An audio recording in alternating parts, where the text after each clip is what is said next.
This is the Investor Connect podcast program. This is Hall T. Martin. I'm the host of the show, in which we interview angel investors, venture capital, private equity, family offices, and many other investor groups for startups and growth companies. I hope you enjoyed this episode. Thank you for joining us. Well, hello, this is Hall Martin with Investor Connect. Today we're here with Allan May of Life Science Angels. Allan, thank you for joining us. You're very welcome. Thanks for having me on. So how did you get into early stage investing? A little bit maybe through the back door. I was a while back in a public company that had gone IPO and was now doing quite a lot of business dealings. And I was the biz dev guy.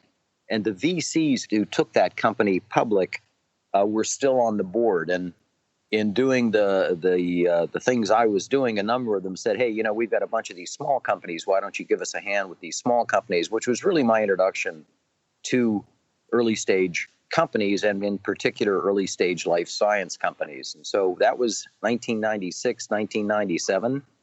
And I've really been in it ever since then. And so for the Life Science Angels that you lead, what does your group focus on?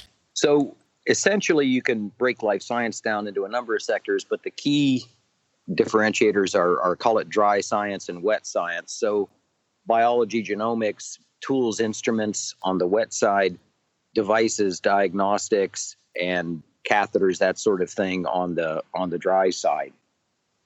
Also some obviously digital health nowadays. And so we have a lot of startups that are looking to raise funding for that part of the audience. Who in that group would be a good fit for your fund, and who's not? So two things. Let's start with the fund concept. Ours is a member-led participation group, so there is no fund per se. We do invest our own money, but everyone decides individually how much to invest and whether to invest. When they make that decision, if they are joining in a particular deal, we create a special purpose LLC, and so all of the members interested in that deal invest in the LLC, and the LLC invests in the target company. So it's very user-friendly in terms of one line on the cap chart, one point of contact, one point of communication, etc. And so of all those sectors, both dry and wet, which ones do you actually focus on in your investment? Well, let me, two things I think.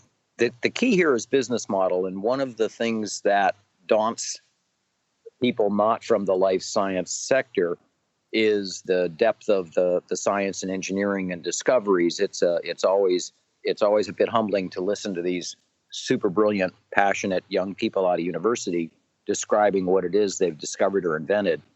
The key, though, of course, to making money is the business model. And so while it's important to understand the science and technology and engineering, what's really important is understanding how it is they're going to make money.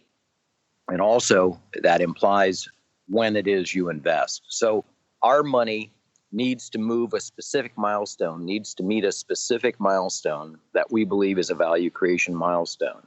And it's up to the investor to describe what that is and how they arrived at that, what customer discovery they did to understand that milestone, and why it is in fact something that's going to raise valuation. So the key here is not to just invest in cool science. The key here is to invest in something that's on a path to commercialization.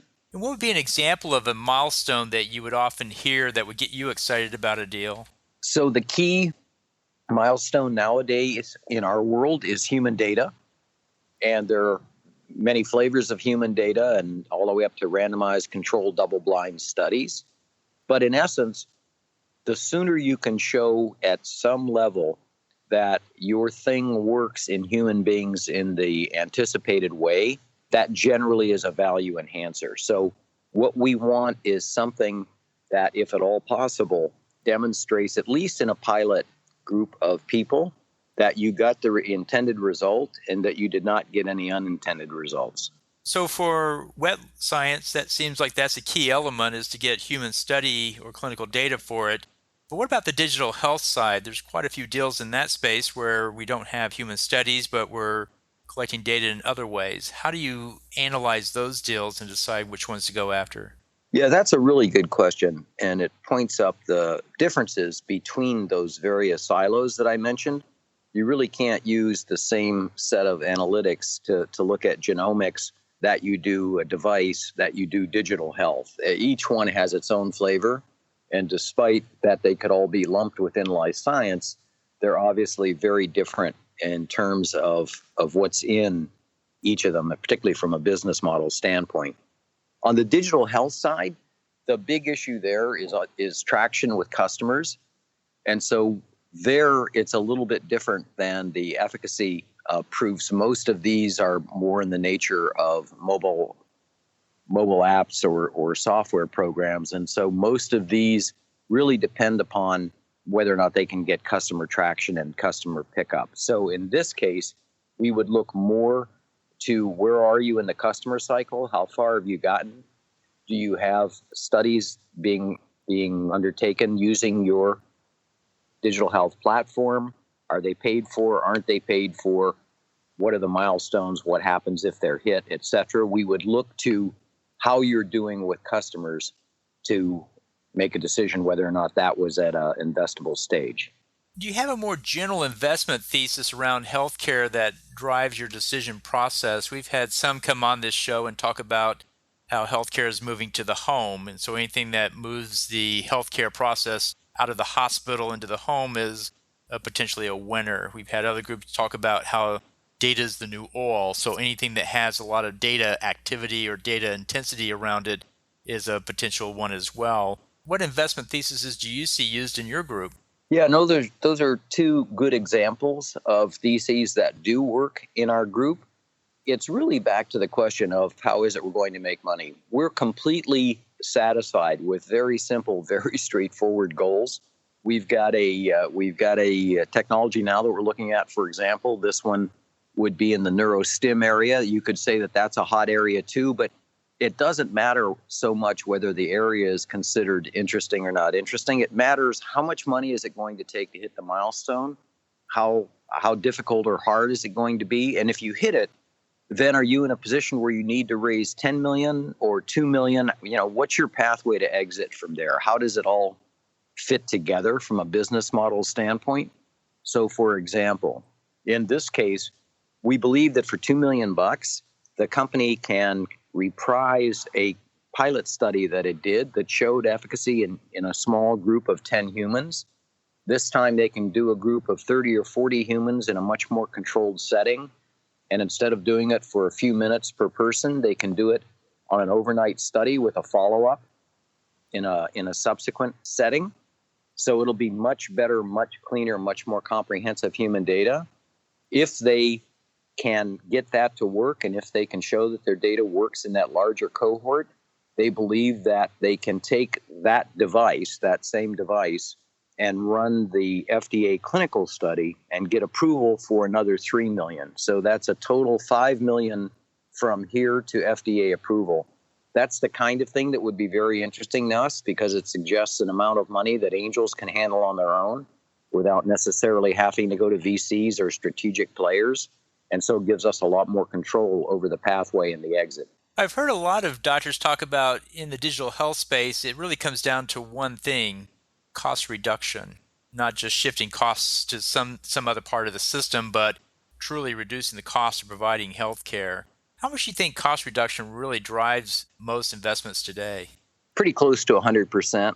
The game really has changed very dramatically. For decades, it was really the same sort of thing that you had when you bought your cameras or your laptops or your phones. It was always next year's model had a bunch more features and a bunch more things that maybe were useful to you or not useful to you, and somehow they always cost the same amount of money or even more. That system is completely broken, and now the system favors cost reduction over clinical improvements and even patient outcomes. So it's absolutely fundamental that you drive costs down, as you just said, out of the system, not just shifting them between the silos. And you can't just claim cost reduction. 100% of these things that come in say they'll get you out of the hospital sooner or have less adverse events or reduce costs. You have to have a very clear plan as to how it is you're going to demonstrate that with evidence. Exactly what studies are you going to do? What partnerships are you going to have with hospitals or with other customers? how specifically are you going to prove whichever of those it is you claim? So it's not just the idea of making the claim, it's really demonstrating that in fact that happens. That's what the buyers are looking for now. I had one investor propose that anything that's fundable is either driving revenue up by 10x or driving costs down by 10x. Do you think you need to have a 10x cost reduction in order to get funded, or do you think the threshold may be a little bit lower here given the demand for any cost reduction that's meaningful? Yeah, I think it is lower. That seems like a little bit of an extreme comment. I get the sense of that comment. The whole idea of incremental improvements is one of those things that I was mentioning just a minute ago is part of the system that's changed. Incremental improvements are just not interesting. A 10 or 20 or 30% cost increase or efficacy increase or cost decrease won't do it. A 10 or 20, 30% revenue increase won't do it. So it's really got to be more dramatic than that. Does it have to be 10x? I would think that's a little bit on the high side, but it does point to the fact that it's got to make a difference. Way Stanford Biodesign teaches this, and I think they really put their finger on it, is it's got to be enough of a difference that it makes the person who buys your thing or uses your thing, it has to make them change their behavior. They have to stop doing what it is they're doing now, and they have to start doing what it is you want them to do. It has to be that big a difference. And it's up to you to go talk to those people, to do the right level of customer discovery, and to actually understand what that is, so that when you're making these claims that you've done that you actually know from talking to the people who buy and use your devices what that differential is. Well, patient behavior change is one of the most difficult things to do. And when you're in a system that the patient doesn't really have to pay the full cost of what they're doing, how do you get to that cost benefit thing that would really drive that patient behavior change? Because oftentimes a provider or payer, somebody else is actually bearing that cost. How do you tie those two together? Yeah, that's a complex question. And from the patient standpoint, behavioral change is one thing, getting people to lose weight or exercise more or be compliant with their drugs. That's one thing. But what we're talking about is who benefits by that, right? If you're, let's take drug compliance. If you're the drug company and if half of the drugs that are sold aren't used by people, or if they're not refilling their prescriptions, that's a big hurt for you. So something that makes a difference in that is something that you'll fund and be interested in. So you've got to go to who benefits economically, either by the enhanced revenue or by the cost savings, and you've got to talk to them and find out what it is they need to see. Is that a 10% differential? Is that a 30% differential? How big does the patient cohort have to be? How long lasting, et cetera? Well, one of the new trends coming up is what's called value-based healthcare or population-based healthcare, where one way to control costs is to give a set amount of money to a group and a certain population, and they're to make do with that. And what do you think the outcome of that process is going to be? Clearly, cost plus models are really not going to get costs down, and there's got to be some transition into a valuing process to figure out how best to do that. But where do you think value-based healthcare will come out? So I just spoke 3 weeks ago in Boston at the Angel Capital Association annual summit there, and the title of my talk was Value-Based Healthcare. So that will give you the idea that I'm pretty focused on that. It is, in fact, our future. It is, if you think about it, the way almost every other industry in the U.S. works. The only anomaly here really is the healthcare system, which has allowed these aberrations to develop, like fee-for-service, which really don't exist in almost every other sector. So this is the laws of supply and demand and just pure classic economics being applied to the healthcare system. It's going to be disruptive. It's going to be a little bit painful, but it's absolutely necessary on the one hand. And on the other hand, it's actually going to be better for patients and for the country overall. It's going to drive down healthcare costs, which are already a seventh of our national budget and unaffordable. Where do you think we're going to see the first benefits of that? In talking to physicians, it appears there's going to be a line drawn in the sand because it appears that they're being asked to do more with less and they can only do so much. But Where do you think that's actually going to come out in the way of actual benefit to the patient? Yeah, that's a very interesting question. It's upsetting to me that the initial thrust of the system is to focus on providers and device manufacturers or drug manufacturers. I think that's a big mistake. If you look at where the waste is in the system and the cost is in the system, it's not your doctor. It's not the people trying to build the devices that or drugs that are going to help people. It's in the administration of healthcare itself, right? And where the waste has to be figured is in the system itself. Look at this latest announcement of what was it, Amazon and Berkshire Hathaway and J.P. Morgan thinking about setting up their own healthcare plans for their own employees. What does that tell you? It tells you that gigantic health insurers and networks exist as middlemen to manage those people's employees. Those middlemen companies make billions of dollars in profit, providing the same health care to those companies' employees that they could provide. That entire system can be cut out.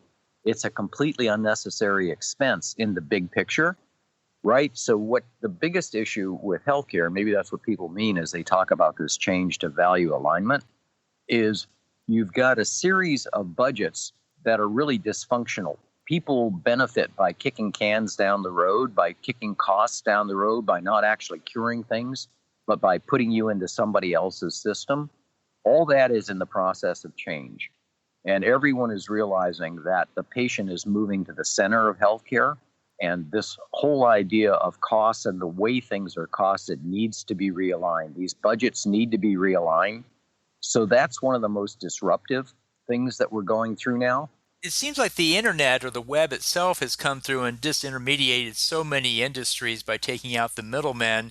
But for some reason, it doesn't appear to be doing much here in the healthcare space. It seems like it has a lot more promise than deliverable. Why is that?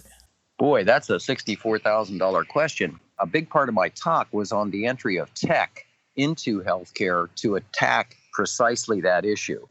Google now is the largest acquirer of healthcare companies in the United States.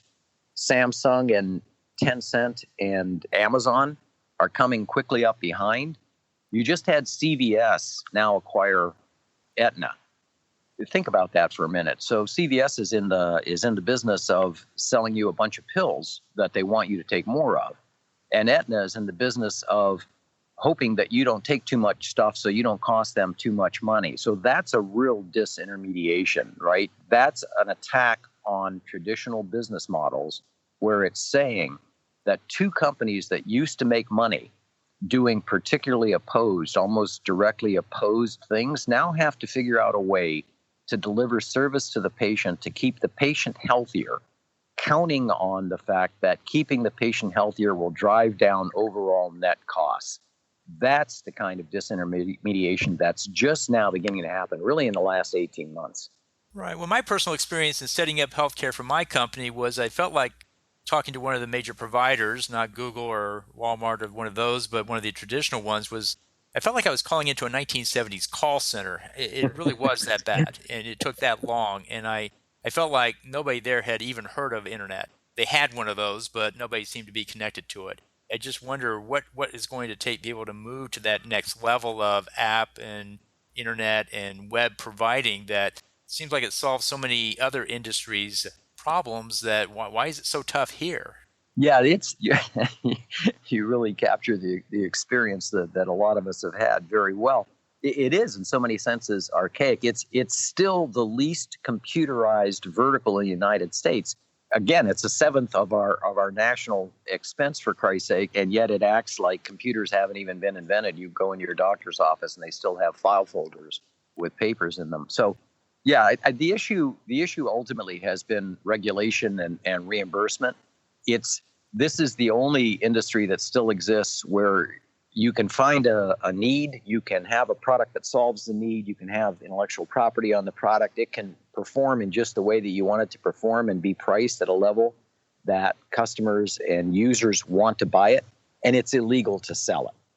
So this is just something that doesn't exist in most of the other sectors in technology in the United States. And incidentally, even if you do get permission to sell it, the people using it and buying it don't pay for it, as you just pointed out a minute ago. And so now you run into the reimbursement system. And while the regulatory system has relatively corrected itself in the last decade or so, reimbursement is now relatively out of control in the United States. So 2/3 of things that or more that used to get approved by the FDA would get paid for by Medicare or by the private insurance companies.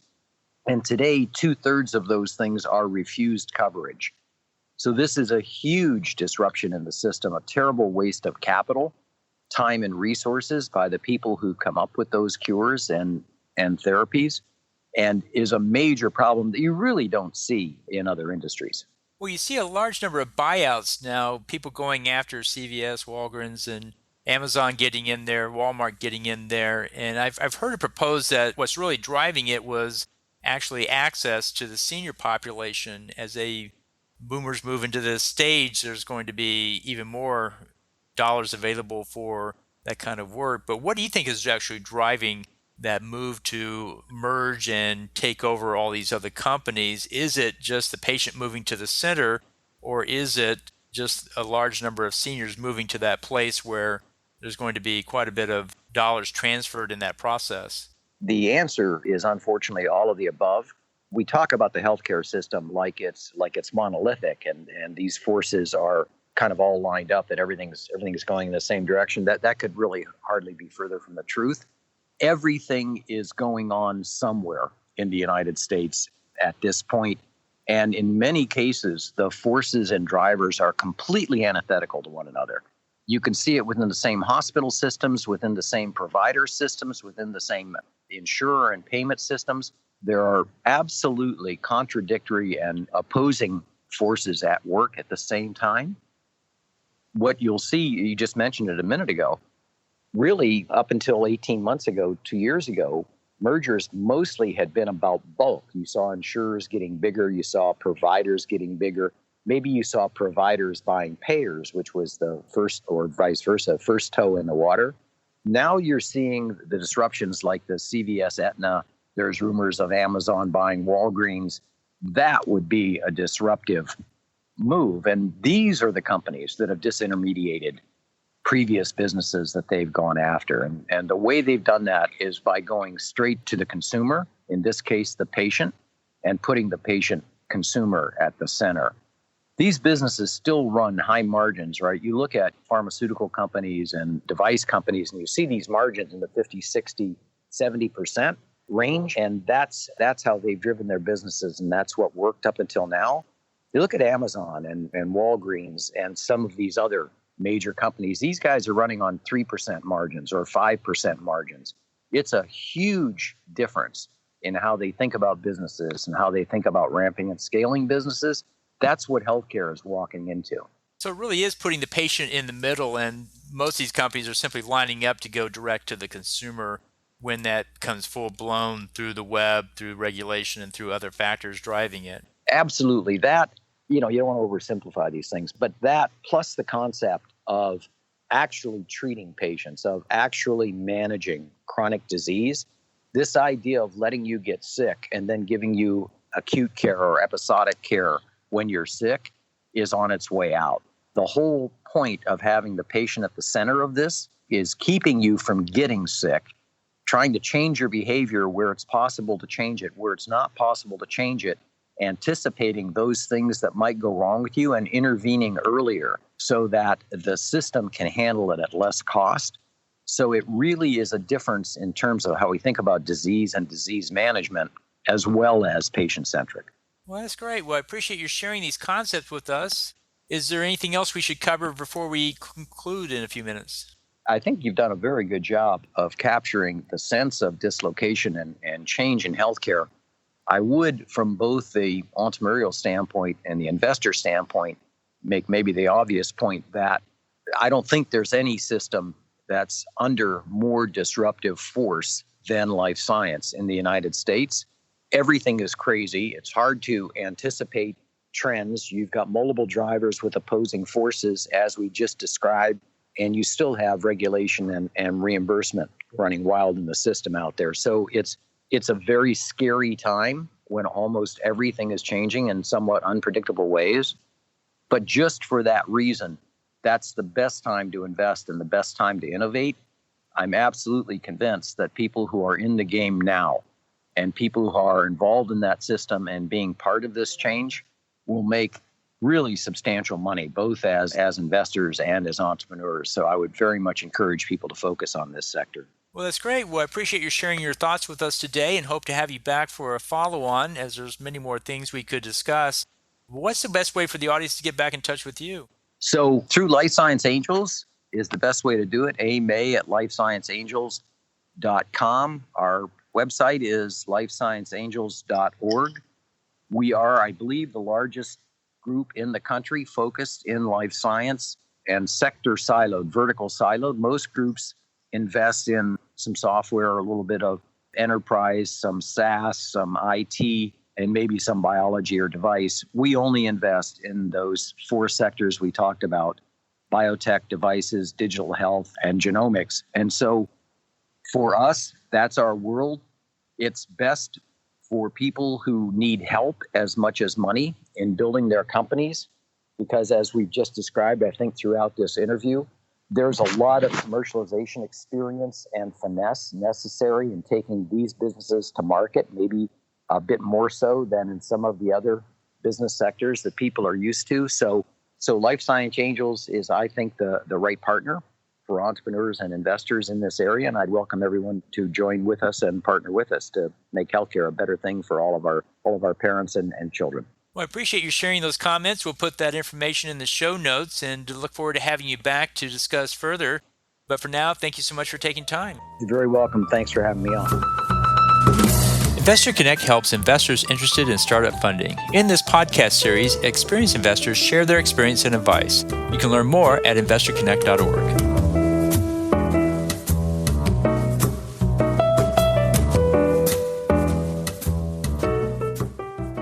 Paul T. Martin is the director of Investor Connect, which is a 501c3 nonprofit dedicated to the education of investors for early stage funding.